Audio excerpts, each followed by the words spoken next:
the issue that people have with paid protests is the disingenuity of the protest in and of itself, right? So I guess the way that I look at it when we do stuff is our people agree. So the fact, if they agree and they're being paid sort of a small, not like ungodly sum of money to compensate them for their time and effort in turning out,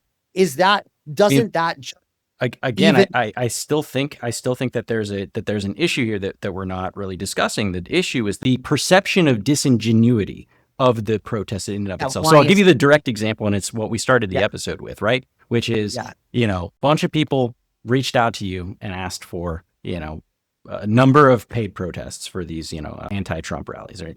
To your mission on other shows, you turn down $20 million to do it, right?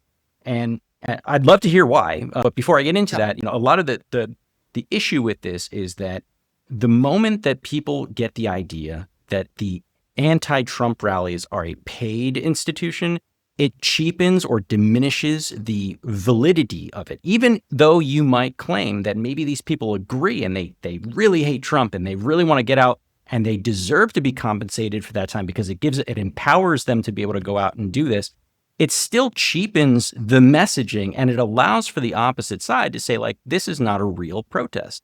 Well, you're making my point for me, which is why I'm trying to change the perception of paid protests, because what you're saying is correct, which is that, hey, because people don't like paid protests, then the fact that paid protests exist mean that this can be leveled as an attack. But what I'm saying is it shouldn't be used as an attack because there's nothing wrong with paid protests.